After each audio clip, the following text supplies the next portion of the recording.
last time we had started our discussion on IR, and we have seen the questions that were asked in mains this year. Okay. I have also gone through once again the introductory part of IR where we discussed the basic ideas of nation, nationalism, and the idea of nation state also, correct?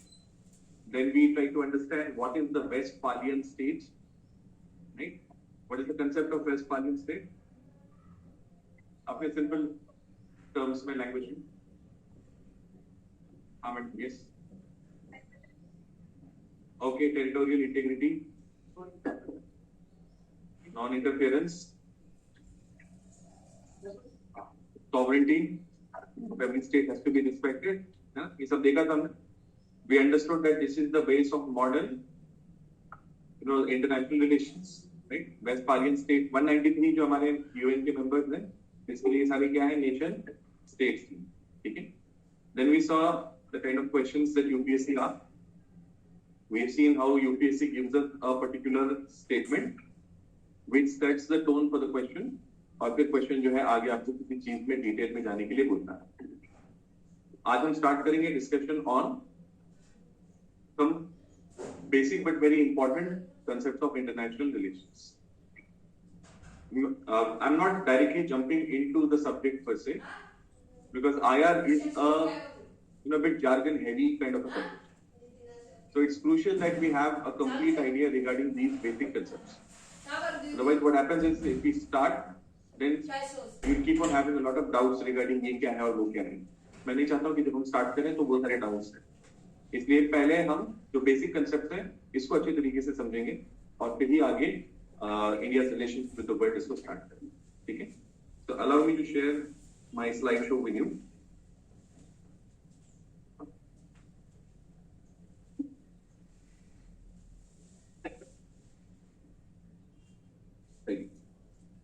So what are the important ideas that we are going to, ideas or concepts that we are going to discuss over the course of this lecture? Maybe next lecture also half of it will be devoted for this. We will understand what is meant by national interest. ठीक है. सारा detail में देखेंगे हम लोग, लेकिन broadly just to satisfy your curiosity, किसी चीज को हम इंटरेस्ट कब कहते हैं? When we call something as interest, in your own simple words,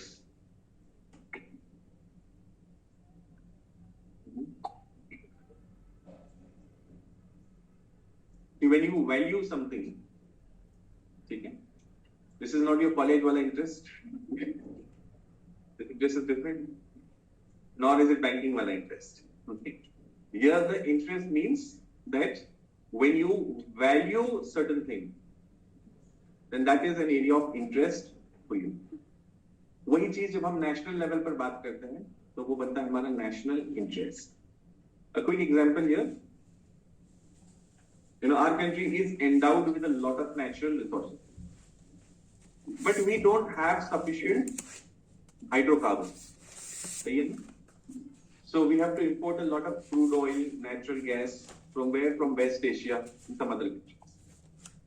So it is in our interest that the supply lines of crude, natural gas, etc., they remain secure. You agree with this? It's important for us, है ना? तो ये क्या हुआ? ये बना हमारा national interest because we value it. It is important for us. So we have to understand this. What is meant by national interest? What are its types? So on and so forth.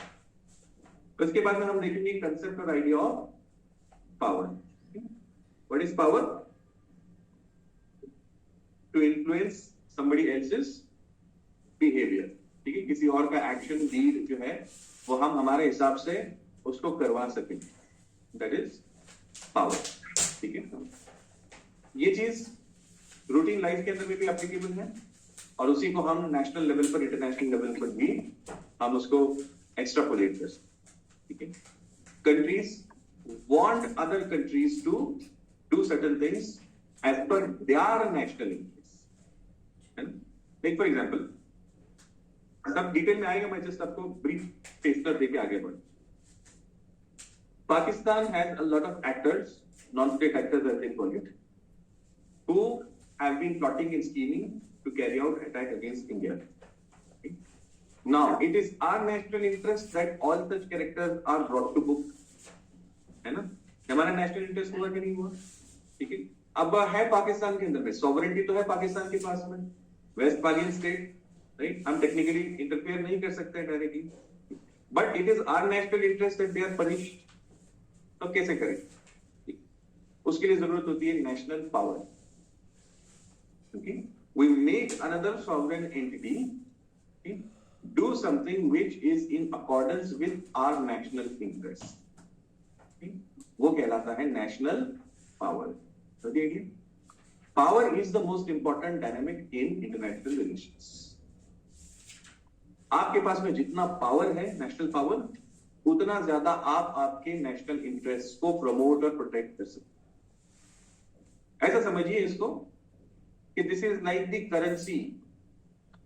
हाँ, नाना है, सिक्का है, which is used in international relations. The more your national power, the more the bigger your national interest that can be secured. Okay, this is the concept of national power. देखेंगे हम इसको भी आगे. Then we will talk about an idea called as balance of power. As the name suggests, balance of power, it is an attempt to maintain the relative position of power amongst different players roughly, gently, at the same level. Okay? Attempt to maintain the relative position of power at the same level.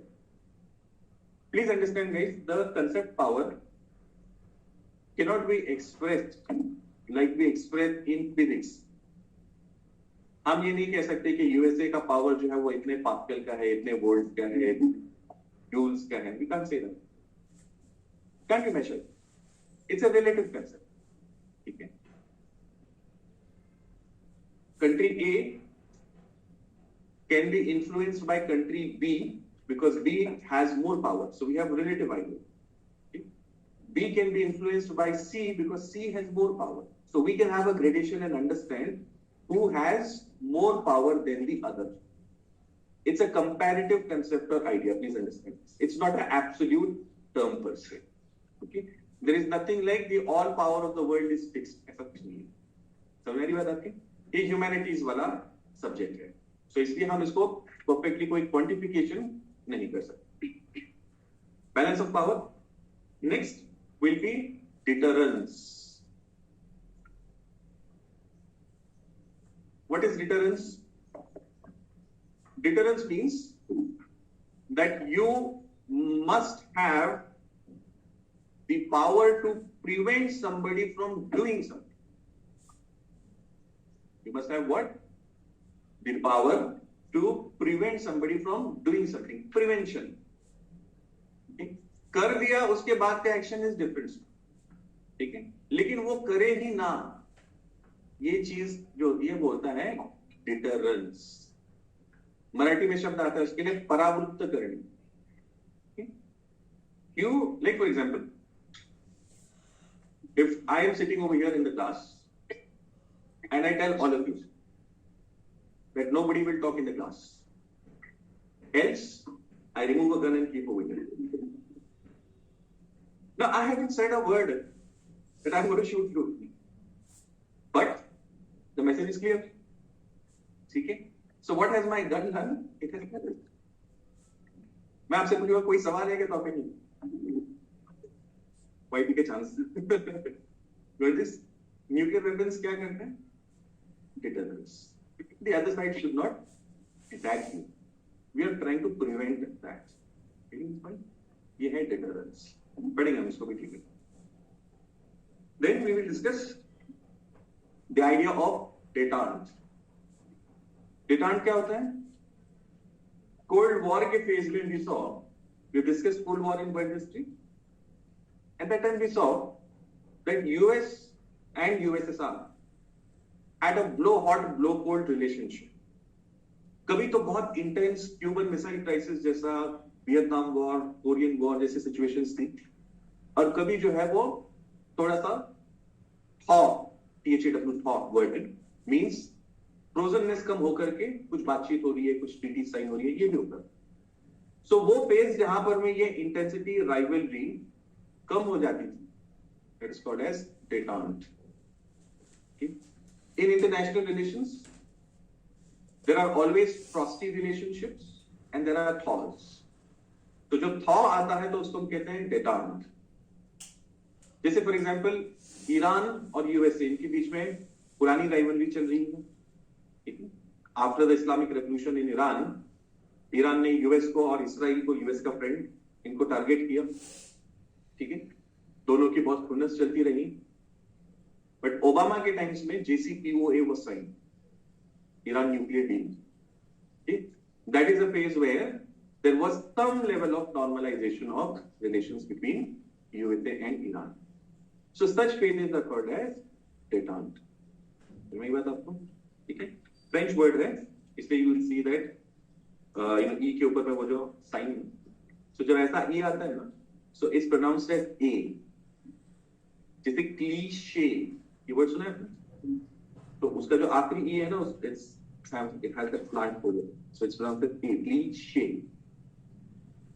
Next is diplomacy. We'll understand what is meant by diplomacy. क्या होता है diplomacy में?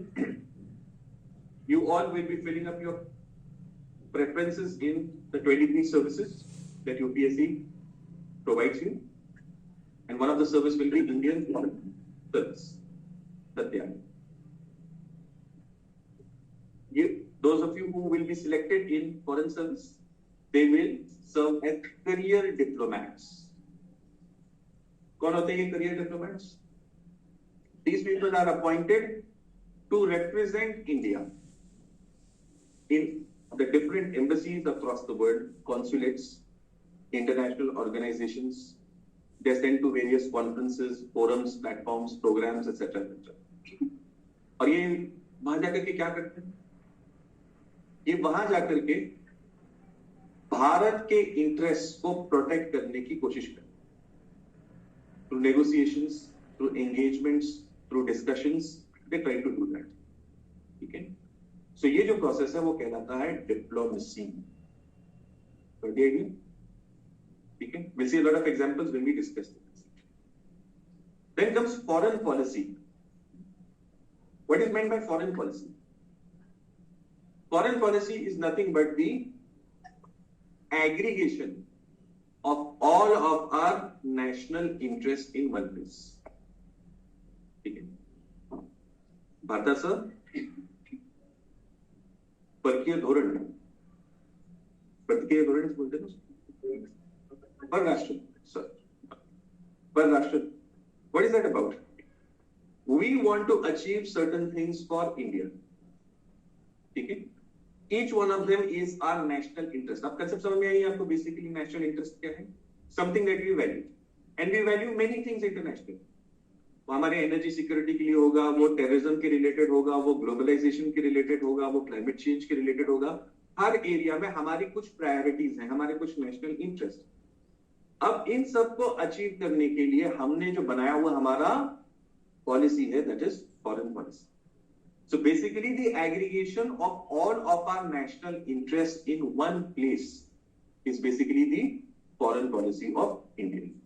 That is fine. ठीक है. Next we'll see what is meant by international law. We have laws in our country. Our legislature passes laws. This is very well understood by you. But when we function internationally, there too we need to have some basic rules to prevent conflict. In the last century, we have seen two massive world wars. We have had a better experience. Nation states बनी थी इसलिए ताकि wars ना हो. लेकिन यही Europe की nation states लड़ पड़ी 20th सेंचुरी, है ना? लास्ट टाइम मैंने आपको बताया था कि पहले एम्पायर्स होती थी, और एम्पायर्स का आइडिया क्या था? Always expansion, more and more territory. So they were fighting wars. इतना लड़े कि एंड में रियलाइज हुआ यार बहुत लड़ लिए हम, ठीक है, लेट्स स्टॉप दिस. उसमें से बर्थ होता है कंसेप्ट ऑफ नेशन स्टेट. ठीक है, सॉवरेनिटी रिस्पेक्ट होनी चाहिए. ठीक है, छोटा तो मोनाको भी है, बिस्किट नहीं, कंट्री. उसकी टेरिटोरियल इंटेग्रिटी जो है वो सैक्रोसैंक्ट है।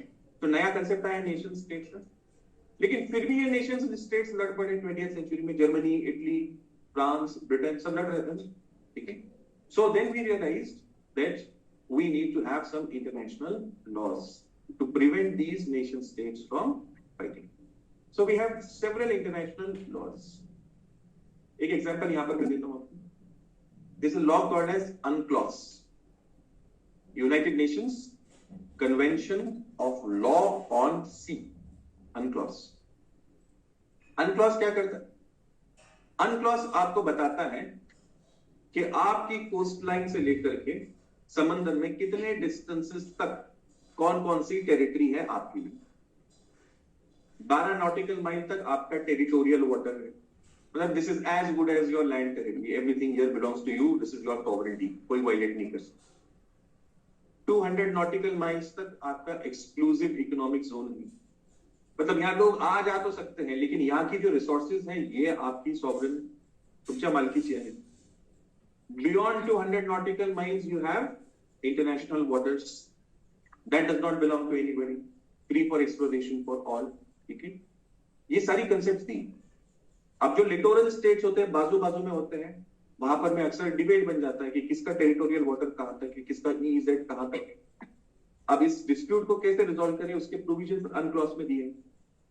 So such international laws are also important in international relations. आया इसको हम देखेंगे।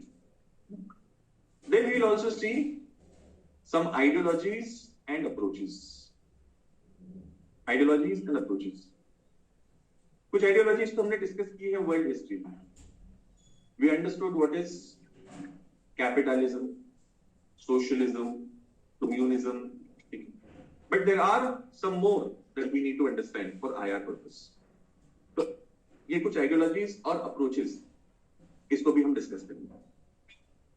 These things will be the base, और फिर इसके बाद में एक्चुअल हमारा India's relations with the world का डिस्कशन स्टार्ट होगा, ठीक है, ये समझने के बाद। I am going to dedicate a good 2 odd lectures for this purpose, ताकि आप जब न्यूज़पेपर पढ़ते हो ना तो बहुत सारी IR की चीज आपको नई नई लगने लगती, so you'll be able to relate with it much better after our discussion. Got this point? ठीक है, चलिए आगे बढ़ते हैं। Okay.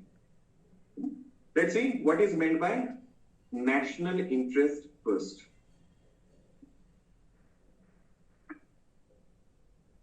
What is national interest? पहले उसका मीनिंग और नेचर हम देखें। National interest includes goals, objectives, aspirations, needs, and values that a nation has. Goals, objectives, needs, aspirations and values. Goals किस तरीके? जैसे for example, India has a goal of becoming a super power, विश्व गुरु, है कि नहीं ये गोल? We want to achieve this. So if that is a goal for us, do you think we can say that we value it? It is important for us, right? As a nation state. So naturally, that is also part of our national interest. Goal किसको कहते हैं? Some long-term vision that we have. Long-term vision जो हमको achieve करना है, जो चीज जो है वो हमको हर सुबह उठ करके स्ट्रगल करने के लिए इंस्पायर करती, वो कहलाता है गोल। उस गोल को अचीव करने के लिए हमारे सामने होते हैं कुछ ऑब्जेक्टिव्स, ठीक है। गोल ये ब्रॉड है, ओपन एंडेड है, ठीक है, कि एक सुपर पावर हमको बनना है, बड़ी कंसेप्ट है ना, ठीक है, वर्ल्ड लीडर हमको बनना। बट वो वर्ल्ड लीडर बनना मतलब क्या बनना? There are certain aspects that are उसमें समाये हुए हैं। अगर सुपर पावर बनना है तो कुछ चीजें हमको करनी होगी। सो फॉर एग्जांपल उसमें होगा कि हमको $5 ट्रिलियन इकोनॉमी बनना है, ठीक है, पॉवर्टी का इरेडिकेशन हमको करना है, ठीक। We want to increase the share of manufacturing to 25% in our GDP, of our GDP rather. So ये सारे क्या हैं? These are our objectives. Goal is long term, ठीक है, objective is more nearer than that, It is specific, quantified, very well defined, and has some time bound target. ठीक है? अगर time bound target नहीं होगा तो फिर वो ड्रीम बन जाए। ऑब्जेक्टिव और ड्रीम में फर्क क्या है? ऑब्जेक्टिव के अंदर में it is specific, measurable, defined, quantified, time bound, that is dream. बहुत सारे लोग कहते हैं ना कि मुझे जिंदगी में ये करना है, लेकिन कब तक करना है?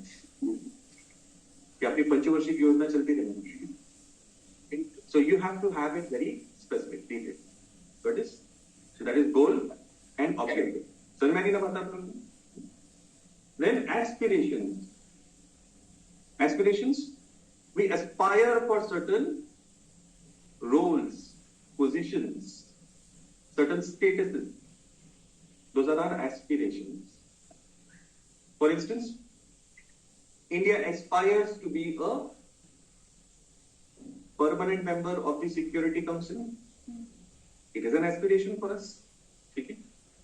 अब इसको हम ऑब्जेक्टिव स्पेसिफिकली यहां क्यों नहीं मैं एग्जांपल दे रहा हूं उसको? क्योंकि see we would love to have it as early as possible, but the international politics is shaped in such a manner that we never know how long it will take. ठीक है?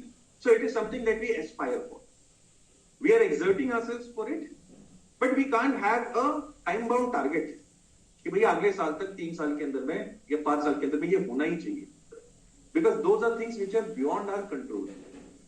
So these are what? These are our aspirations. Then some needs. What is our need? वो चीजें जिनके ऊपर में हमारी dependency होती है। और किन चीजों पे डिपेंडेंसी हमारी, अगर भारत के एग्जांपल लेंगे तो एक तो मैंने आपको बताया, एनर्जी सिक्योरिटी के लिए हम डिपेंडेंट हैं बाहर के इंपोर्ट्स पर। Today we are APIs, yes, very good example. APIs we are importing from China. क्या होता है ये? Ingredient in pharmaceutical sector. और अगर इसके अंदर में एग्जांपल दें, right now we are going through a new breakthrough revolution in e-vehicles. अब उसके लिए बैटरी चाहिए और बैटरी के अंदर में कुछ रॉ मटेरियल्स चाहिए होती है जो भारत में सफिशिएंट मात्रा में नहीं है। Semiconductors, yes. So this is what? This is our need. अब ये need हमारा national interest हुआ कि नहीं हुआ? We value it. Where is the representation? So it's our national interest. Then values.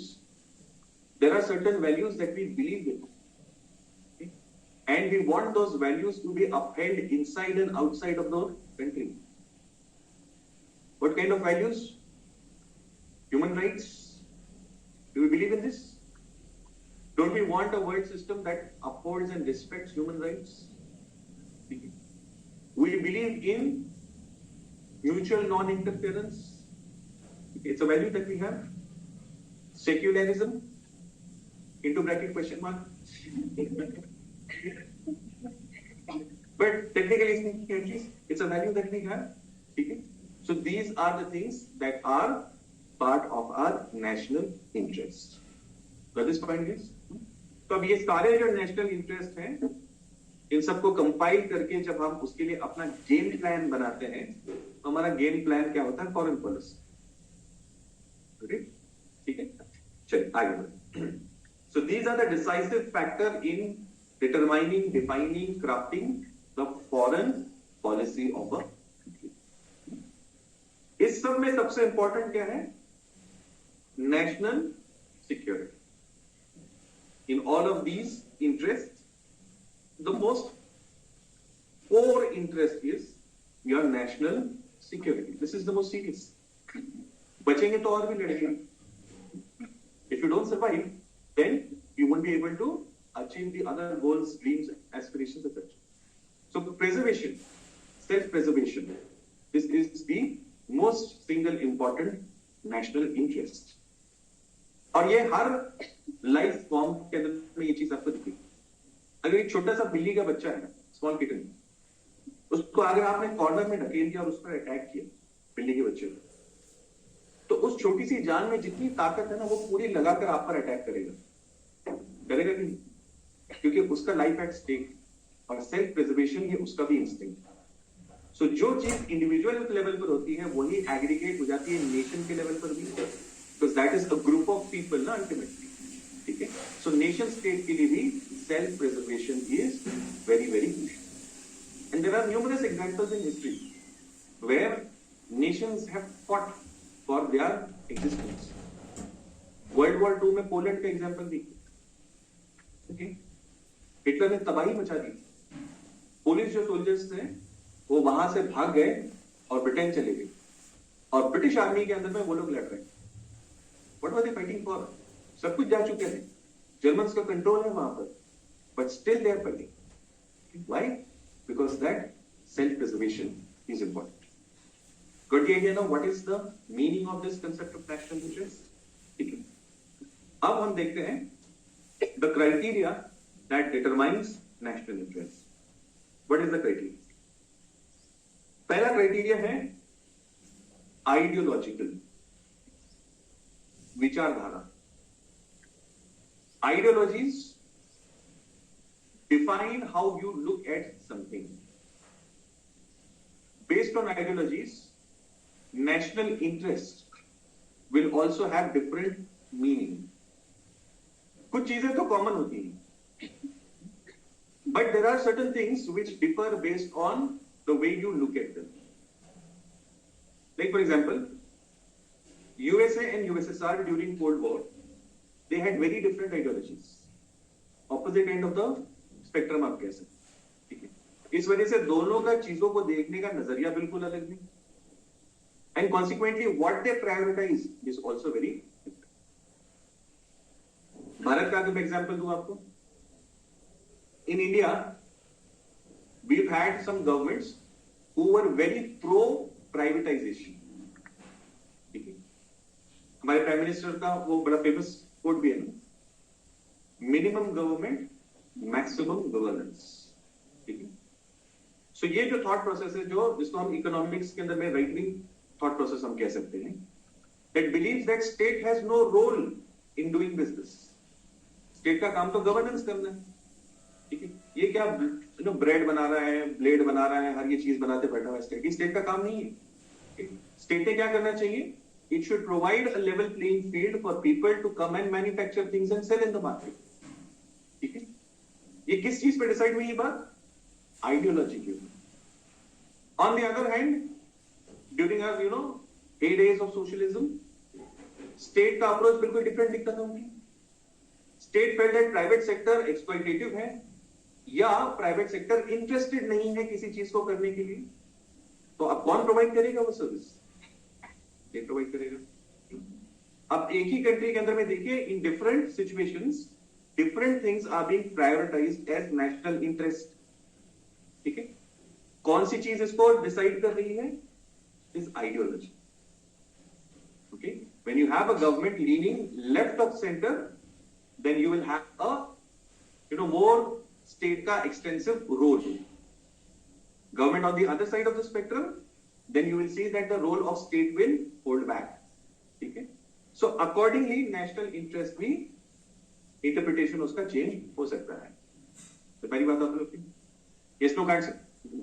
Now please remember that there will be some aspects which will be common, जैसे national security, any government of the day is going to prioritize that irrespective of its political ideology, okay, that will be there, okay.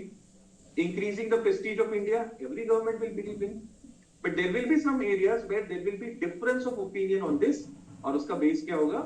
ideology of that particular government, right? Yes. How pro-privatization is right wing? How it is right wing? Okay, right in the sense that right wing जो economic aspect है उसके अंदर में state का जो role है उसको minimise किया जाता है। लेफ्ट विंग क्या करता है कि सोशलिस्ट नेचर है, so state tries to provide all the goods and services, तो स्टेट का रोल वहां पर में ज्यादा होता है। जो हमने देखा था ना आइडिया ऑफ सोशलिज्म कम्युनिज्म के अंदर में, प्राइवेट ओनरशिप को डिस्करेज करना, ठीक है। तो गुड्स और सर्विसेज कौन प्रोवाइड करेगा उसके अंदर में? स्टेट का एक्टिव रोल वहां पर में होगा। और जब आप दूसरी साइड ऑफ ओपिनियन पे जाते हो तो वहां पर भी जो इकोनॉमिक्स में ना एक डिबेट चलता है, जगदीश भगवती वर्सेस अमर्त्य सेन डिबेट इसको। So Amartya Sen represents the left of center kind of economics, where state has a more active role in being a provider. ठीक है, whereas जो right wing leaning economics है, जिसको Jagdish Bhagwati as an economist represent करते हैं, वहां पर में state का role कैसे होता है? State rolls back. It will not actively provide goods and services. It will give a more level playing field for private sector to produce and provide the same. तो इसलिए ये आपको डाइकोटोमी उसके अंदर मिली. Yes. For example,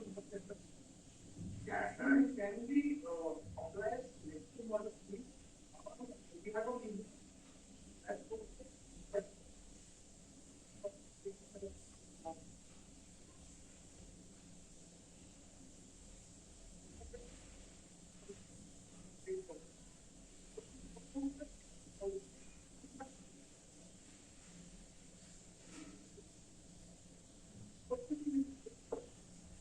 एक्चुअली कैसे है ना कि हमारे पास में परफेक्ट कैपिटलिस्ट या परफेक्ट सोशलिस्ट ऐसा सिस्टम कहीं पर भी नहीं.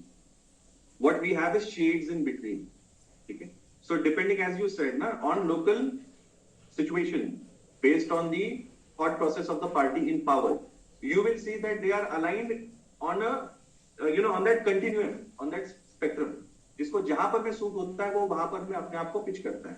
और ये सिर्फ भारत की बात नहीं है, वो पूरी दुनिया भर की बात. So there is nothing wrong with what you were saying. That is absolutely fine. There is nothing wrong with that. And whether that complies with the all India larger framework, of course it does. Okay? हमारा गोल क्या है? जो हमारे constitutional values हैं उनको आपको achieve करना है. उसके फ्रेमवर्क में रहते हुए किसी भी टाइप का मॉडल अगर हम डिजाइन करते हैं, so there is no problem with that. ठीक है?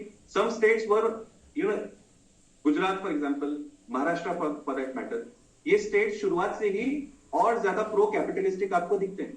ठीक है, ईज ऑफ डूइंग बिजनेस यहाँ पर बेहतर था, इंफ्रास्ट्रक्चर बेटर था, कंपटीशन ज्यादा था. जबकि बिहार की अगर आप बात करेंगे तो वहां पर मैं आपको गवर्नमेंट जो है वो और ज्यादा लेफ्ट की तरफ झुका हुआ दिखता है. State is more of a provider. क्यों? क्योंकि वहां पर प्राइवेट सेक्टर नहीं है, इन्वेस्टमेंट नहीं आ रहा है. So depending on their own specific circumstances, they will design their own way out of it. So there is nothing incoherent with it. So ideology is one defining factor. Then moral and legal commitments. Moral and legal commitments. What are we seeing guys? We are seeing criteria which determines our national interest. Moral and legal commitments. What do we mean by this? When we determine our national interest, it cannot be something that is perceived as immoral on the international stage. एक example देता हूं मैं आपको. कश्मीर में एक episode हुआ था जहां पर में एक लोकल व्यक्ति को हमारे आर्मी के मेजर गोगोई ने जीप पर बांध दिया था, एंड ही इलेक्शन के बाद में, and he drove that vehicle through that town. अब एलिगेशन ये था कि सामने से पत्थरबाजी हो रही थी और इसलिए उस आदमी को जीप पर बांध दिया ताकि लोग उसको देख करके पत्थर ना मारें. ठीक है, now this does not befit the standards, moral standards that India has set for itself, and it is distasteful also international. ठीक है, सो बहुत ज्यादा क्रिटिसिज्म उस वक्त में इंडिया के ऊपर में हुआ था कि ऐसा एपिसोड भारत में हुआ है. Now law and order maintain करना, इंसर्जेंसी को कर्टेल करना, ये हमारा नेशनल इंटरेस्ट है. But the kind of means that we use for it, those also have to be justified morally. अरे मैं समझ में, इसलिए जब भी इन इंसर्जेंसीज की, चाहे कश्मीर में हो, नॉर्थ ईस्ट में हो, यहाँ जब भी बात होती है तो वहां पर में India goes out of the way to ensure that human rights are not violated. We stay within the rule book while dealing even with these insurgents. बहुत सारे लोग आजकल सोशल मीडिया पे कहते हैं ना कि हमको इतना सारा वो करने की जरूरत क्या है, we can really blast our way through all of these opponents. इस तरीके से नहीं होता है दोस्तों. आपको internationally you are living in a community, okay? And there the type of stances that you take, those have to be morally justified. Okay? So our national interest cannot afford to appear contrary to moral standards of the day. तभी बात आप लोग कही yes no guys? Okay.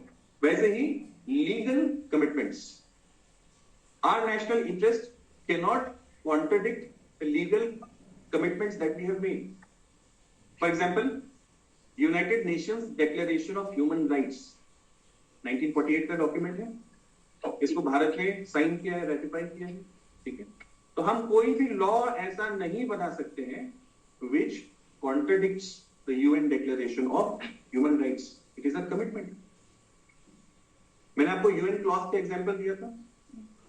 UN clause में India और बांग्लादेश इनका एक dispute गया, okay. We are neighbouring countries, maritime neighbours हैं हम, ठीक है। और मैरीटाइम नेबर्स होने के नाते अक्सर डिस्प्यूट होता है कि हमारा टेरिटोरियल वाटर कहां तक है और आपका कहां तक, ठीक है। सो इस डिस्प्यूट को हम लेकर के गए यूएन क्लॉज में, and there the award was in favour of Bangladesh, not India. India happily accepted that award. They said, okay, we will settle this issue as per this award. क्या चीज बताता है? हालांकि are we not more powerful than Bangladesh? If we so decide to prove it, अगर decide किया है, करना नहीं चाहिए, तो हम वो चीज कर सकते थे, नहीं, we are not going to listen to this.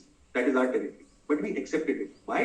Because our national interest cannot and should not contradict international laws. That is fine.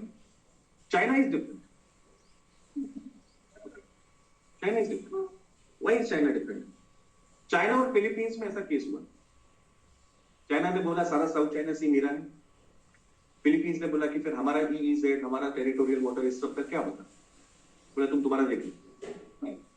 Philippines ने चाइना को लेकर के गया यूएन क्लॉज में। यूएन क्लॉज के अंदर में अवार्ड फिलीपींस के फेवर में है। चाइना ने स्टैंड ये लिया था कि हमको वो अवार्ड तो मंजूर है ही नहीं, ठीक है, वो अवार्ड तो मंजूर है ही नहीं, हमको तुम्हारा ट्राइब्यूनल भी मांगे नहीं। So it is an international law. इसके बारे में चाइना क्या कह रहे हैं? We are not ready to accept that tribunal itself, जो उस लॉ पर बना हुआ है। अब ये चाइना क्यों कर सकता है? Because China has much more national power. मैंने आपको शुरुआत नहीं कहा, यहां पर मैं करेंसी क्या है? National power. जितना आपके पास नेशनल पावर है उतना you can get away by doing this kind of stuff. But if you have limited national power, then you better comply with these things. Got the idea? So moral and legal commitments. Then we also need to have some pragmatic approach while doing this. While moral and legal commitments have to be upheld, but in some places we also have to have a practical approach. Let me give you an example of this practical approach. You know, a lot of these insurgents in northeast India, they used to use Myanmar's forested borders as havens for training and launching attacks on India. ये Myanmar की government को भी पता था, हमारे पास तो intelligence था नहीं। So we back and channels use करके हमने म्यांमार की गवर्नमेंट को इन्फॉर्म किया कि see, these people are using your sovereign territory. You do something about them. And if you don't have the competence, it is quite possible, it's a very forested area, Myanmar की resources limited है, local politics भी होता है. If you can't do it, allow us to deal with them inside your territory. We will not make a big, you know, show sharaba of that. Quietly we'll do that stuff and get done with it. Okay? And accordingly, India has, you know, Indian armed forces, especially our commandos, they have crossed over into Myanmar border, okay? Destroyed many of their safe havens and come back. एक दो दफा ऐसा हुआ कि उसका जो है वो गवर्नमेंट ने थोड़ा सा उसको उजागर किया उस चीज, बट उससे पहले जो होता रहा है, and it was always done very discipline. Surgical strikes, अब देखा जाए तो इंटरनेशनल लॉ के हिसाब से क्रॉस नहीं करना चाहिए, लेकिन कुछ सर्कमस्टांसेस के अंदर में you have to have a pragmatic approach. Surgical strikes उसी का एक example. And by the way, surgical strike is not something that was done for the first time then, it is something that the Indian armed forces have been doing since ages. LOC के ऊपर में ये tit for tat वाली चीजें है ना, ये दोनों साइड से ये चीज जो है वो होती रहती। It's just that for the first time it was claimed very openly by the government, and that's how the country came to know about it. Have I told you about Operation Ginger? नहीं बताया था मैंने आपको। Doctor Manmohan Singh की जब government थी उस वक्त में ऐसा ही एक अटैक पाकिस्तान की साइड से भारत पर हुआ था, and there was a demand to teach them a lesson. So the top leadership sanctioned similar attacks on the other side. और वो attacks किए गए, but the government kept that discreetness, secretness. It was not openly declared by the government. And all the while, opposition was going hammer and tongs against the government. एक ऐसी सरकार है जो national prestige का सवाल है, you should take some punitive action. वो किया था, लेकिन उसका पॉलिटिकल मिल्किंग नहीं है, ऑपरेशन जिंजर। जब आप करते हैं तो उसकी दोनों चीजें होती है, प्रोस भी होते हैं, कॉन्स भी होते हैं। सर्जिकल स्ट्राइक्स फॉर एग्जांपल, हमने ओपनली उसको क्लेम किया है, इसके बेनिफिट्स हैं और नेगेटिव एस्पेक्ट्स भी। बेनिफिट क्या है? It sent a message to people of Pakistan.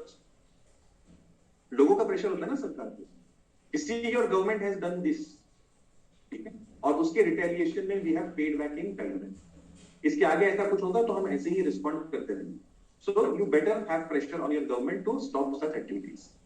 एक प्रेशर बनता है ना सरकार के ऊपर। नेगेटिव फ्लिप साइड क्या होती है? Everything that will happen subsequently will lead to pressure on the government to repeat it. And in every situation, it will not be the same. It will not be as easy to go and do similar kind of things. It may lead to more escalation, maybe a bigger war also.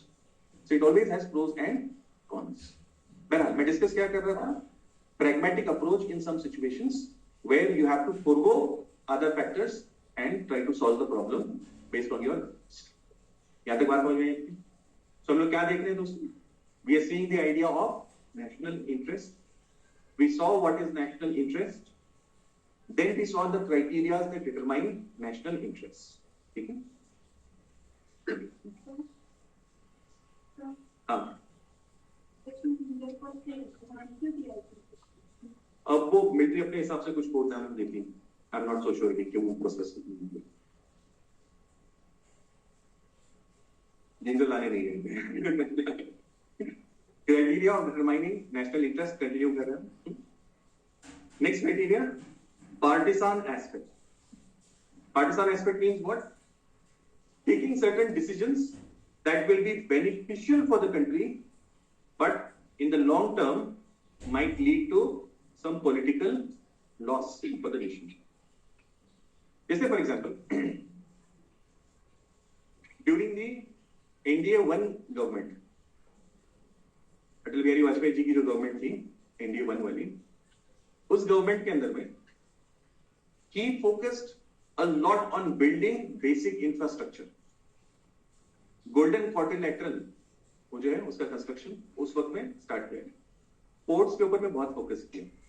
So his idea और vision was right that you build up strong basic infrastructure which will give a boost or fillip to what? To industrial development, leading to employment, removal of poverty, so on and so forth. ठीक है? और ये सरकार का काम है। लेकिन दिक्कत क्या होती है इसके अंदर में? दिक्कत ये होती है कि इसके रिजल्ट्स आने में वक्त लगता है। You've concentrated a lot of your resource, so you are playing a game which will have a long-term benefit. लेकिन सरकार का पीरियड तो लिमिटेड होता है। और जनता भारत जैसी डेमोक्रेसी में खासतौर पे जनता जो है ये खुश किस चीज से होती है? Populist measures. बिजली फ्री कर दी, साइकिल दे दिया, कि दिखता है ना लोगों। People like you and me maybe we can understand क्योंकि what is being done will have long term fruits, but overwhelming majority of the electorate does not understand this. They can't relate with this, and even if they understand, 5 साल के बाद में जो benefit होने वाला है, मैं आज पेट कैसा भरूं वो बताओ ना मुझे। Can you provide me some scheme through which I am going to get some direct benefit? ये मिल रहा है क्या मुझे? नहीं। ठीक है? So his idea was right but electorate उससे प्लीज नहीं हुई। That is mind. इसलिए आप देखिए कि subsequently all the governments including the governments of the same party later they have excessively focused on what? Such populistic measures. आज देखिए competition चल रहा है हमारे यहाँ पर, who is more populistic than the other party. क्यों होता है ये? क्योंकि आपको इमीडिएट इलेक्टोरेट को ग्रेटिफाई करना है। तो मैं नहीं हो रहा कि साउथ इंडिया में अगर आप देखेंगे तो वहां पर में एक्सट्रीम लेवल पे होती है, वहां पे लैपटॉप भी बांट रहे हैं। ठीक है. So what is that? That is that gratification. उसका opposite क्या है? You take decisions in the long-term interest, even if it leads to political loss. Okay. Yes.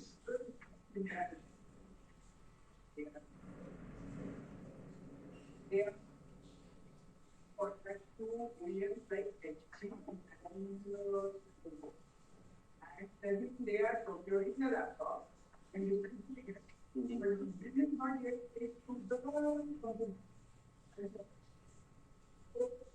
isn't that lead to a bad image of the Indian government and government in foreign the state is government to the country, the state government to the. No, this is not about trade. This is about a contract with a private entity. Yes.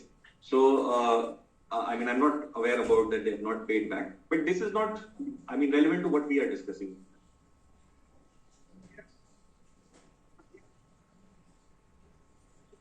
Stop.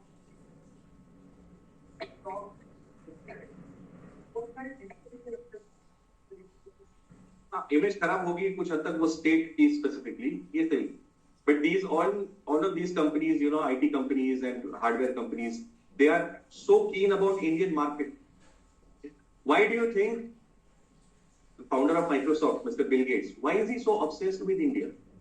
Why does Mark Zuckerberg want to come and give a jhappi to Prime Minister Modi? Is it because they love India and Indians so much? No. We have the largest population which is yet to be connected to internet. And that is a very, very big market opportunity for them. That is why they are doing. I take your point that image जो है वो dent जरूर होगा. But then in the larger scheme that we are discussing, that is not that significant. Yes. Partisans are long-term visions and the difference Partisans are? partisan are long-term visions. What is the difference between partisan and goal? So partisan क्या कर रहा है? Long term goal रख के वो काम कर रहा है, ठीक है? But even at the cost of what? Even at the cost of losing elections. Which means what? National interest को achieve करने के लिए ये role जो है उसको लिया जा रहा है. That is what it means. हम क्या डिस्कस कर रहे हैं? Criteria that determines national interest, ठीक है? और पाकिस्तान रोल यहाँ पर मैं क्या कह रहा है? You take stances that may be in long-term interest, even if they don't give you immediate gratification, immediate returns, even if they cost you politically in terms of elections. That is what is. समझा? Next point, racial or ethnic aspect. अच्छा ठीक है मैं आता हूं उस पर ethnic या रेशियल पहले बता ethnic and racial aspect you see India shares common ethnicity और racial ties with people who are living around our country Pakistan अगर आप देखेंगे पाकिस्तान में मेजॉरिटी पॉपुलेशन किसका है पंजाबी मुस्लिम्स का and we have Punjabis on this side also same language very same culture commonalities बहुत ज्यादा है वहां पर नेपाल की अगर बात करेंगे तो नेपाल के बॉर्डर पे मधेसी लोग रहते हैं I told you that example last time नहीं बताया मैंने आपको संस्कृत में पुराने जमाने में इस एरिया को नेपाल का जो फुटहिल वाला एरिया है इंडिया के करीब में that area used to be called as Madhya Desh और वहां पर में जो लोग रहते हैं उनको आज हम कहते हैं मधेसी मध्य देश से मधेश और मधेश में रहने वाले लोग मधेशी ये कौन लोग हैं basically these are people from our own states of UP and Bihar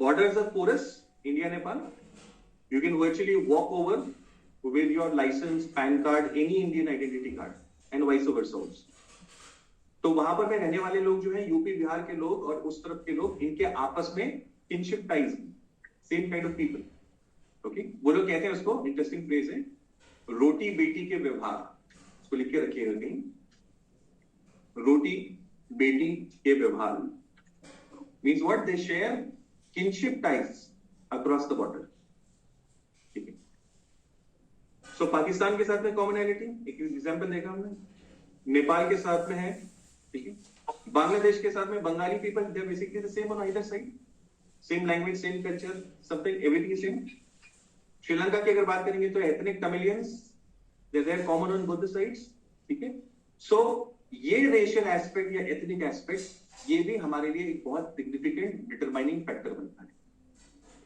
जब एथनिक तमिल्स के ऊपर में प्रोसिक्यूशन होता है तो वो एथनिक तमिल्स कहां जाएंगे उस प्रोसिक्यूशन से बचने के लिए? ऑब्वियसली वो तमिलनाडु में आएंगे, ठीक है।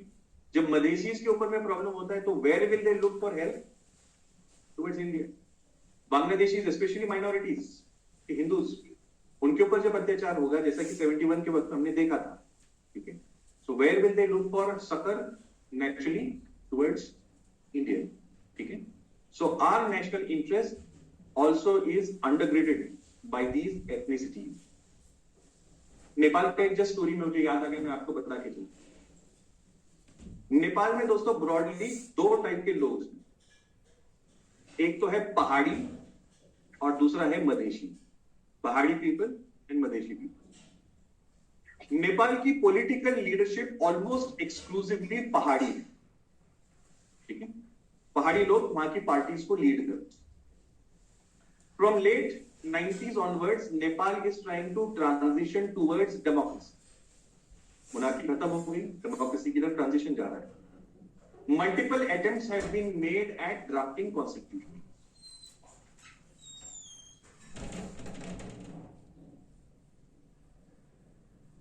About the loyalty of the Madheshis.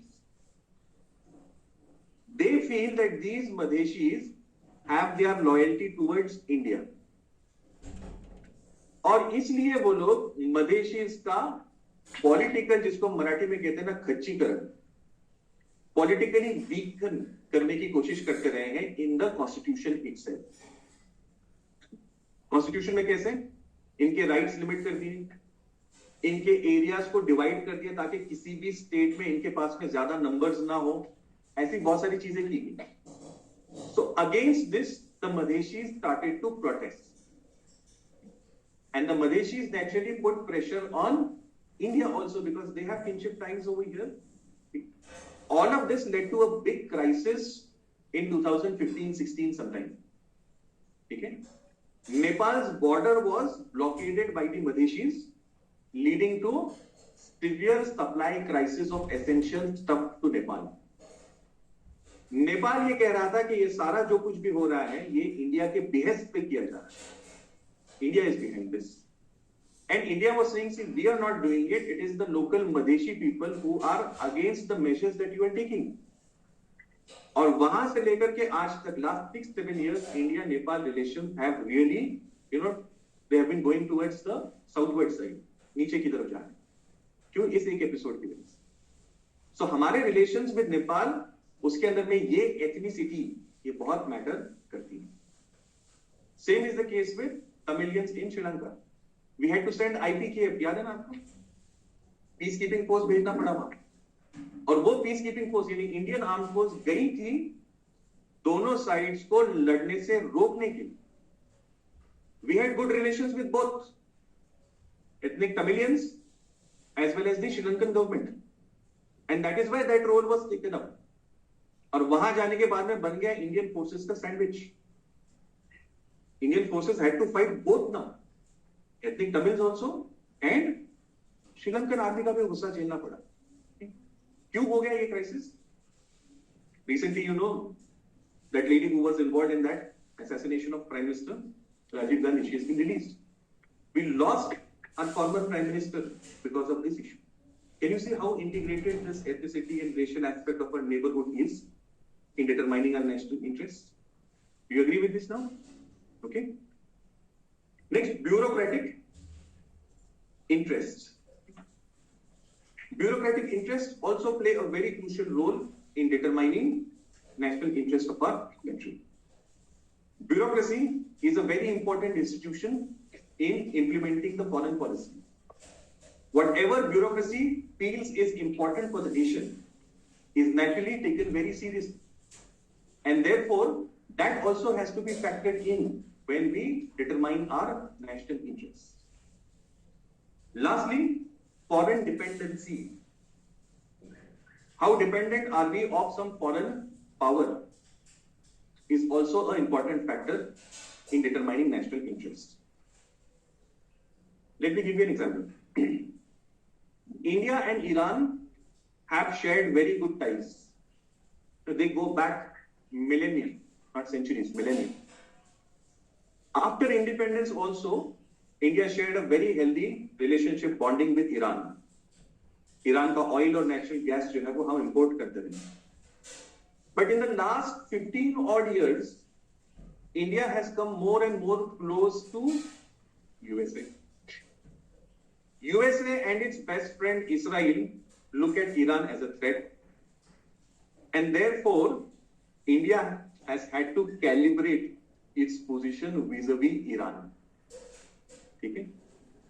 For example, हमने ईरान के खिलाफ में वोट किया है इंटरनेशनली ऑन सम इश्यूज जो हम कभी नहीं करते थे. We always stood by Iran, but in the last decade or so we have voted against Iran also. We have sometimes abstain. जब ईरान को हमारे हेल्प की जरूरत थी, हमने ईरान के फेवर में वोट नहीं किया, एब्सटेन भी किया. Our close friend for several decades. क्यों करना पड़ा ये? Because we have become much more closer to USA. I am not attaching any value to this कि सही है गलत. मैं सिर्फ आपको एक फैक्ट बता रहा हूं कि based on your relationship with other foreign countries, your national interest will have to be tempered. Iran का ऑयल हमारे लिए इंपॉर्टेंट है. ईरान का शाहबहार पोर्ट हमारे लिए इंपॉर्टेंट है. You know the Chabahar port that gives us access to Afghanistan, towards Central Asia, सब कुछ. लेकिन फिर भी because of USA we have to calibrate our stand. ठीक है? So this is foreign dependency. Pakistan का केस ले लीजिए as an example. Pakistan is heavily dependent on China now. America has forsaken Pakistan, so all-weather friend China is becoming ever more important for Pakistan. Now, Pakistan projects itself as the leader of the Muslim world. देखा होगा आपने ये चीज.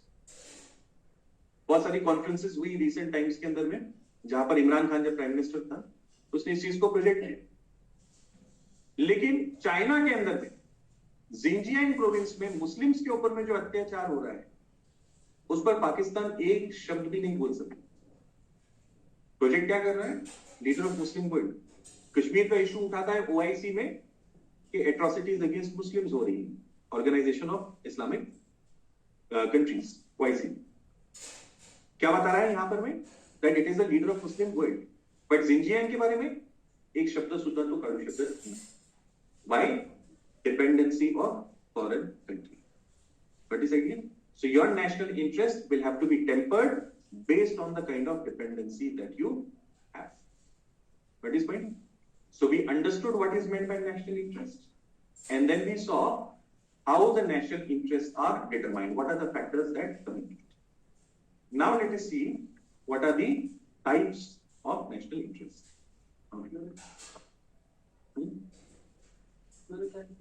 Bureaucratic interest. See, bureaucracy किसी भी country को run के अंदर में it's a very important institution. When bureaucracy feels that certain areas need to be prioritised, they are important for our national interest, then in that case that has to be taken on board. So it is not just the political executive that decides what has to be part of our national interest. Bureaucracy is also equally significant over. हमारी foreign policy जो है determine करने के अंदर में हमारे career diplomats, they are going to have a very very big say. Elected government of the day, इसके अंदर में जो पॉलिटिशियंस होते हैं, they are not 24/7 career diplomats. Okay, अक्सर आप देखते हैं जैसे कि, ठीक है मैं वो एग्जांपल नहीं देता हूं, बहुत सारे जो मिनिस्टर्स होते हैं, जो मिनिस्ट्री उनको दी जाती है उसका कोई आइडिया उनको नहीं होता है. They don't have any training, any experience in that. So naturally they are dependent on whom? They are dependent on the bureaucracy which provides its inputs regarding. So bureaucratic interests have to be factored in while we determine. Got this? Okay, types of interest now. First interest is primary national interest. What is meant by primary national interest?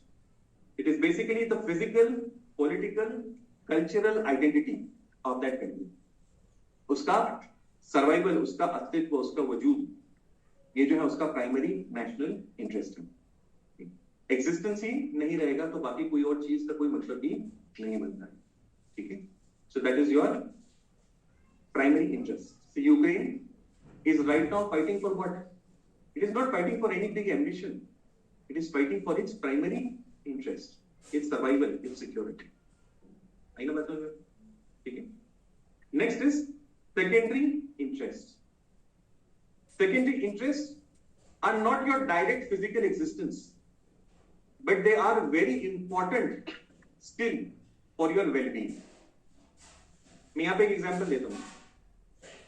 Have I told you about the Malacca dilemma? बताया था ना आपको?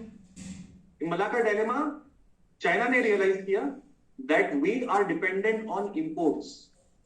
हमारी economy जो है वो export import trade based economy है. अगर इस ट्रेड को चोक पॉइंट्स पर कंट्रोल कर लिया जाता है तो बिना किसी वॉर के चाइना को हराया जा सकता है बड़ी आसानी से. ठीक है. सो यहां पर में डायरेक्ट चाइना का फिजिकल एग्जिस्टेंस स्टेक पर है क्या? डायरेक्टली नहीं, लेकिन चाइना की वल्नरेबिलिटी को एक्सप्लॉइट करके वही सेम चीज अचीव करने की कोशिश की जा सकती है. So this is called as secondary interest. Okay? You are not directly threatened per se, but the ultimate result is going to be the same. Okay? It will lead to crippling of your economy, which again means your destruction. So that is your secondary interest. What is idea? Third, permanent interest, और जिसको हम कह सकते हैं कि long term interest. Long term interest. India के case में अगर हम एग्जांपल दें, we want to become and stay as a super power in the world, है कि नहीं है? ठीक है. So is that a long term interest for India? क्योंकि बनना ये भी एक अपना प्रोसेस है, और बनने के बाद में उस स्टेटस पे रहना ये भी अपने आप में एक चैलेंज होता है. So this is a long term interest for India. इसको हम कहते हैं टर्शियरी इंटरेस्ट. तो प्राइमरी, सेकेंडरी एंड टर्शियरी, इस तरीके से हम नेशनल इंटरेस्ट को क्लासिफाई कर सकते हैं.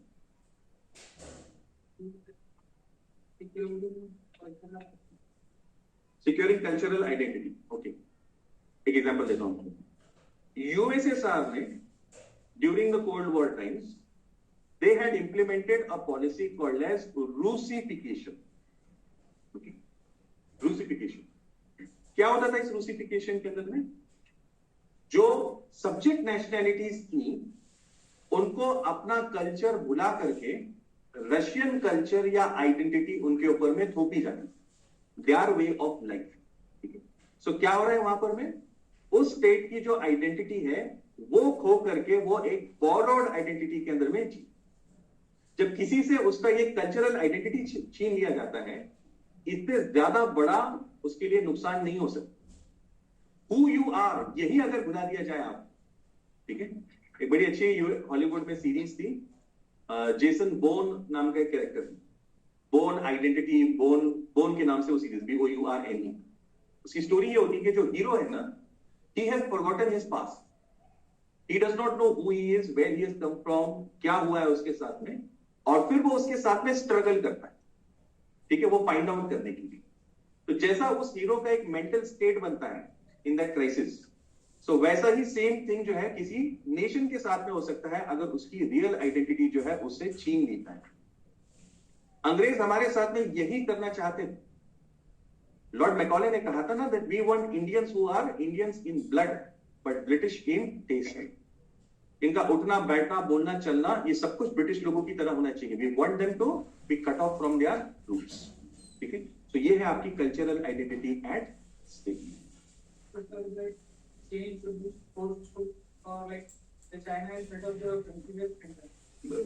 Then That will also come. It will also come. आपकी आइडेंटिटी के ऊपर में वो हमला है. ठीक है. उसको प्रोटेक्ट करना ये आपका प्राइमरी इंटरेस्ट है. that is not forceful. Forcefully अगर आपसे नहीं भी करवाया जा रहा है, लेकिन there are other ways of doing it. Persuasion होता है जिससे कि आप खुद चाह रहे हैं वो चीज को करना, but you don't realise that it is being done in a very subtle way. ठीक है. आज for example we all are so increasingly getting westernised. आप देखिए भारत के अंदर में डिवोर्स के रेट्स ये बहुत रैपिडली बढ़ रहे हैं. ठीक है. देख रहे हैं कि नहीं आप ये चीज नॉर्मली ऑफ लाइफ के अंदर? We are, following that same Western. अब मैं value नहीं attach कर रहा हूँ. Don't take it otherwise. ठीक है. But we are seeing that same kind of aping of West that is taking place in India also. Same culture. Live in relationship. ये कहाँ से आया? बाहर का कल्चर. किसी ने फोर्स किया क्या? नहीं. लेकिन जो टाइप का persuasion आपको होता है through different forms of media, उसके अंदर में ये चीज नहीं लिखती कि हाँ ये नॉर्मल है. The kind of attire that we have these days.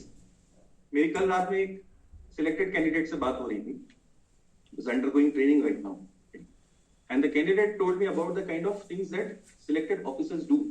तो ये shocking था मेरे लिए कि किस किस्म की चीजें जो है वो selected officers. अच्छा वो भी ऐसे boys and girls who have come from background like you and me come from humble middle class kind of backgrounds. और वहां पर में जाने के बाद में जिस तरीके का drastic transformation होता है, that is really very shocking. तो ये जो है change सिर्फ फोर्स से आएगा ये जरूरी नहीं है. ये अलग अलग फॉर्म से भी आ सकता है. ठीक है. Okay. Types of national interest हमने 3 टाइप्स देखी. Primary, secondary and tertiary. आगे बढ़ रहे हैं हम. Next type is variable interest. Variable interest, as the word suggest, variable means जो चेंज हो सकता है. So what is variable? Variable interest means that interest which is vital for nation in a given circumstance. Vital for nation in given circumstance. हमेशा के लिए ऐसा होगा ये जरूरी नहीं है. लेकिन अब इस सिचुएशन के अंदर में ये हमारा राष्ट्र है. इस पर एक एग्जांपल देता हूं मैं आपको. 1979 में सोवियत यूनियन ने अफगानिस्तान को इन्वेड किया. ठीक है. अमेरिका ने कैसे रिस्पॉन्ड किया उसको? अमेरिका ने with the help of Saudi Arabia and Pakistan Afghan fighters को ट्रेन किया. ठीक है. उनको वेपन्स दिए कि तुम जाकर के लड़ो अगेंस्ट सोवियत यूनियन. क्यों कर रहा है अमेरिका? ये कोल्ड वॉर का कॉन्फ्लिक्ट है. ठीक है. Does America have love for the local people over there इसलिए कर रहा है? उनके इंडिपेंडेंस के लिए कर रहा है? कुछ भी नहीं. It is a variable national interest.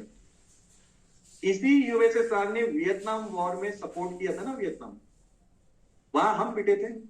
अब तुम भी मजा लो उसका. ठीक है. Tit for tat. Variable national interest. जैसे ही वो वॉर खत्म हो गया, सोवियत यूनियन वापस चला गया 1989 के आसपास में, अमेरिका ने फिर मुड़ के देखा ही नहीं टुवर्ड्स अफगानिस्तान. डायरेक्टली कब देखा? जब लादेन बाबा पिक्चर में आया. That is when America again remembered Afghanistan. So क्या था? एक सिचुएशनल चीज थी. वहां पर में वो चीज अमेरिका के लिए इंपॉर्टेंट थी. उसने वो किया. वो सिचुएशन चेंज हो गई. It is not concerned anymore. Got this point? ठीक है. Again see now what it has done. Laden bumped off. Al Qaeda की बैक जो है अफगानिस्तान के अंदर में तोड़ दी गई है. आईसिस का प्रॉब्लम है लेकिन उतना सिग्निफिकेंट नहीं है. तालिबान डायरेक्टली उतना बड़ा थ्रेट नहीं है अमेरिका के लिए. तो अमेरिका ने रियलाइज किया कि अब इतना खर्चा अफगानिस्तान में करने में कोई मतलब नहीं. America moved out of Afghanistan. Variable national interest. Situation के हिसाब से चीजें बदलती हैं. That is point. ठीक है. हमारा केस देखिए. We did not want to engage with Taliban. जब पहली तालिबान की सरकार आई थी तब भी हमने उसको रिकॉग्निशन नहीं दिया था. इस सारे प्रोसेस में हमारी कोशिश यही थी कि तालिबान फिर से पावर में ना आए. लेकिन आज तालिबान आ चुका है. Now Indian government is contemplating whether we should have some channels of talks with Taliban. Official हम कुछ वहां पर में रिकॉग्निशन तो नहीं एज अ कंट्री, लेकिन एटलीस्ट कुछ ना कुछ हमारे पास में मैकेनिज्म होना चाहिए. क्या है ये? Variable national interest. Situation has changed, accordingly our interest also varies. Got this idea variable का?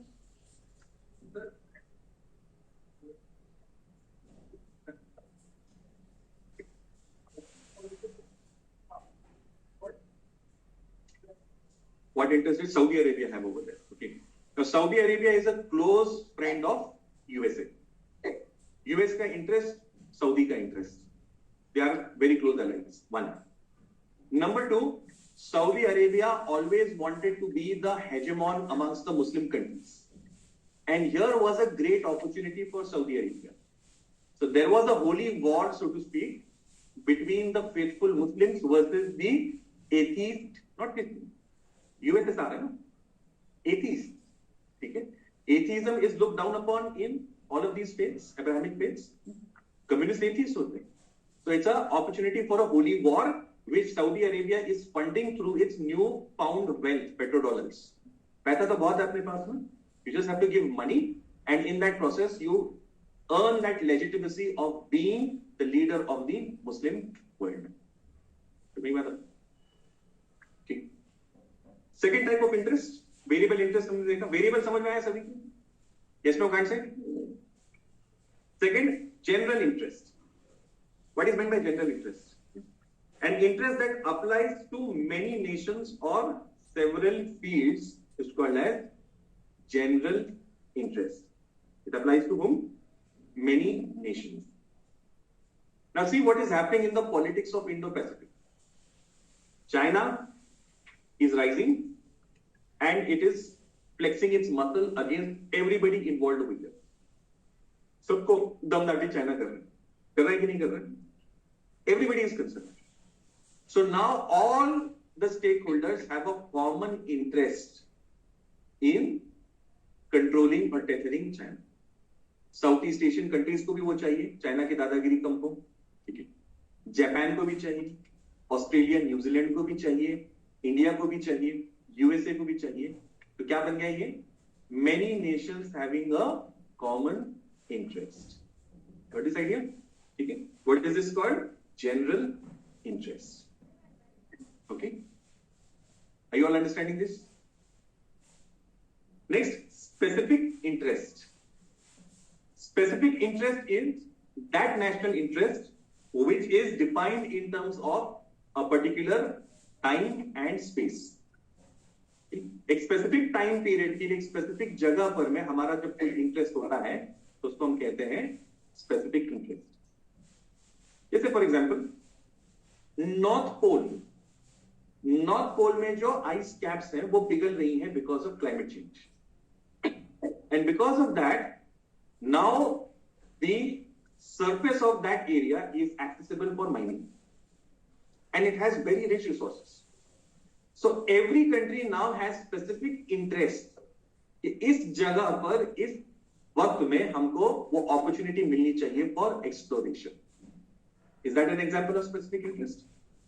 कब कहेंगे हम specific? When there is a interest in a particular time and space. That is when we call it as a specific interest. वही same चीज दूसरी जगह पर में नहीं होंगी.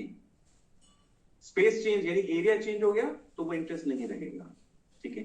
टाइम के बाद में कुछ वक्त के बाद में इंटरेस्ट बदल सकता है वहां, लेकिन आज के पीरियड में उस जगह पर में we have a interest that is called as specific interest. What is? So we saw variable interest, general interest और स्पेसिफिक इंटरेस्ट. ठीक है? Identical interest.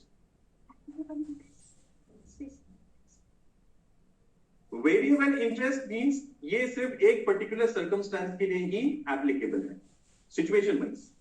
स्पेसिफिक में हम क्या बोल रहे हैं? टाइम और स्पेस से क्वालिफाई कर रहे हैं एक जगह पर में. It is not over a big area. उस पर्टिकुलर एरिया की ही वो लिमिटेशन. जैसे मैंने आपको पोलर कैप्स का एग्जांपल दिया, वो वहीं पर की बात हो रही, नॉट जनरली स्पीकिंग. चाइना सभी के लिए कॉमन थ्रेट है. ठीक है? अक्रॉस डिफरेंट डोमेन्स, चाहे वो ट्रेड हो, चाहे वो सेमीकंडक्टर्स का वॉर हो, चाहे वो 5G का इशू हो, सभी जगह पर में चाइना चैलेंज है ना. ठीक है? लेकिन स्पेसिफिक इंटरेस्ट जब हम कहते हैं तो वो एक पर्टिकुलर स्पेस के इंटरेस्ट की बात होती है, ज्योग्राफी में वो लोकेटेड है. या you can say, you can say. Next, identical interest. Identical interest हम तब कहते हैं जब बहुत सारे स्टेट्स का इंटरेस्ट जो है वो एग्जैक्टली सेम होता है. Many states have the same interest, that is when we call it as identical interest. Like for example, USA and Israel, they have an interest in not allowing Iran to develop nuclear weapons.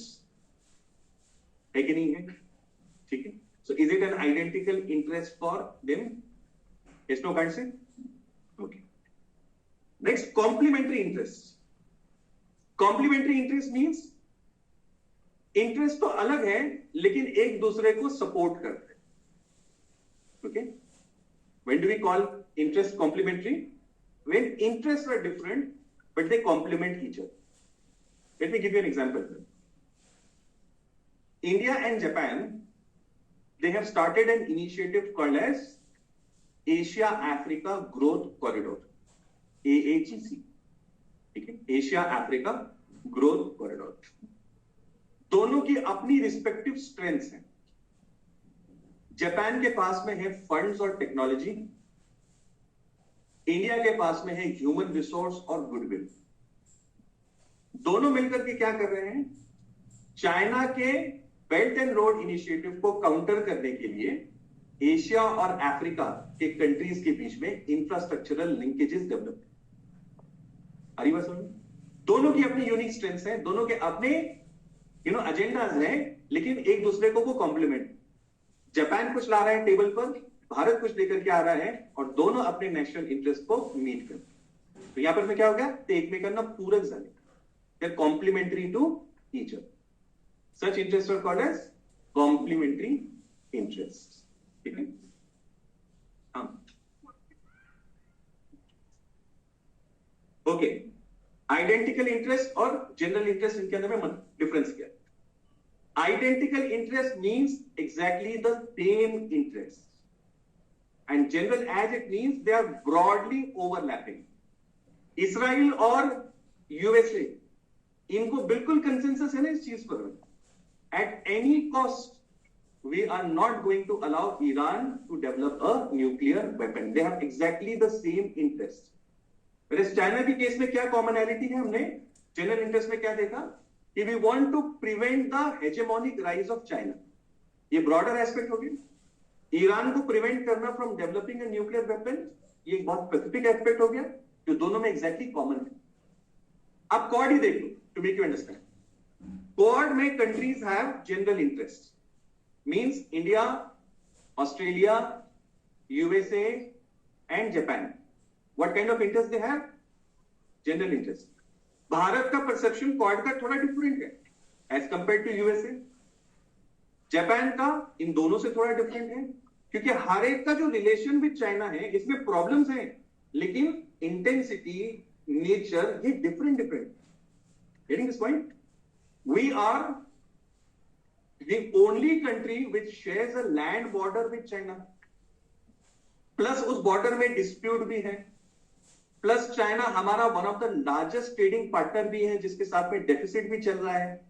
ठीक है? आज की news आप पढ़ेंगे कि थोड़े से border के ऊपर में tensions rise हो रही है. ठीक है? So our situation is very different from USA. USA border है क्या चाइना के साथ में? नहीं. वहां पर में USA चाइना के हेगेमोनिक राइट्स को बर्दाश्त नहीं करना चाहिए. इंडिया के केस में it is different. So we have commonality but it is not identical. इसलिए हम उसको कहते हैं जनरल इंटरेस्ट. और आइडेंटिकल कब हमने कहा?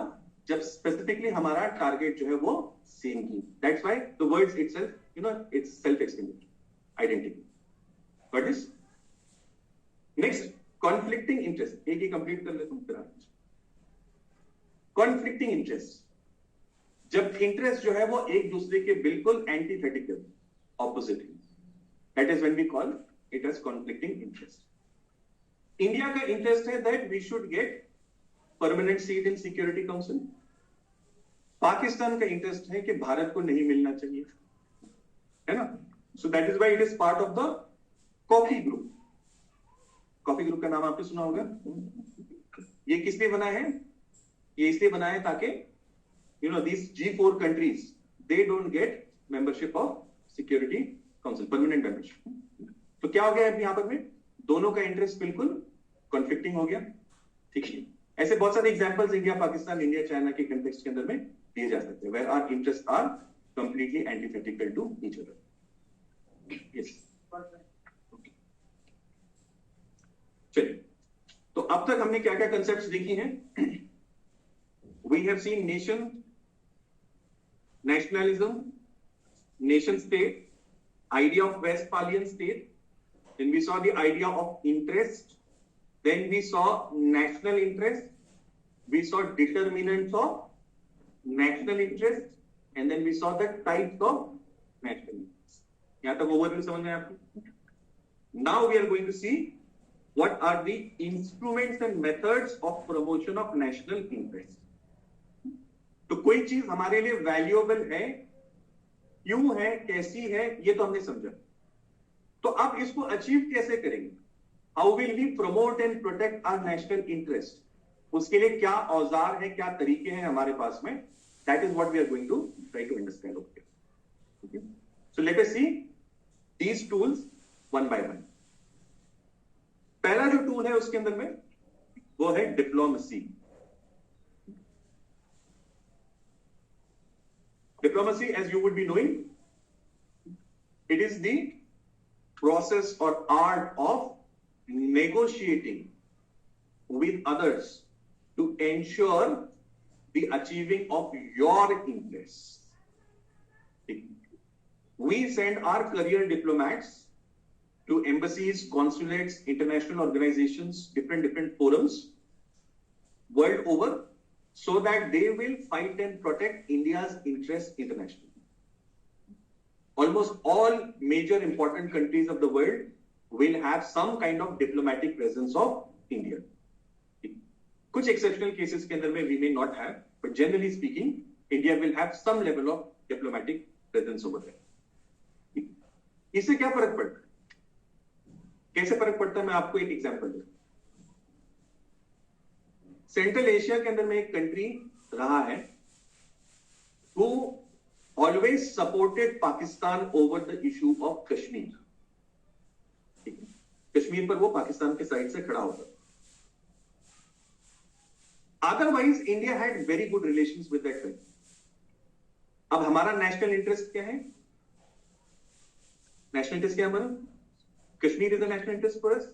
We believe that it is an integral part of India. Okay. So, Indian diplomats posted over there, they engaged extensively. अब ये मैं आपको real case study बता रहा हूँ. They engaged extensively with their counterparts and the government of that particular country for an extended period, just to convince them कि देखिए हमारे बाकी relations बहुत अच्छे हैं. ये एक छोटी चीज हमारे लिए बहुत sensitive है. So why do you want to take a stand that goes against us? लंबे negotiations के बाद that country got convinced that given the good relations that we have with India, we should rather abstain on this issue rather than siding with Pakistan. ठीक है? So अगली बार जब vote हुआ वहां पर में, तो that country abstained, it did not side with Pakistan. And this country is a Muslim country. Yet it is abstaining. What does this go to show? The power of diplomacy. So if every country has a diplomatic presence, and if we exert ourselves and try hard and convince that country, persuade that country to change their behavior according to our national interest, तो वो चीज हम internationally achieve कर सकते हैं. ये कब होता है? जब आप 1-to-1 ये एंगेजमेंट्स के जरिए से आप करते हैं उस चीज. थोड़ा सा साइड नोट पे बताता हूं आपको. When you are posted as diplomats foreign countries में, तो वहां पर आपसे ये एक्सपेक्टेशन होती है कि आपकी जो रूटीन एडमिनिस्ट्रेटिव रिस्पॉन्सिबिलिटीज हैं, एम्बेसी में वीजा है, विजिट्स हैं, ये सारी चीजें तो करना ही है. लेकिन ज्यादा अहम और बड़ा काम क्या होता है कि आप रिलेशंस डेवलप करें वहां के इंपॉर्टेंट पीपल के साथ.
और इसके लिए भारत सरकार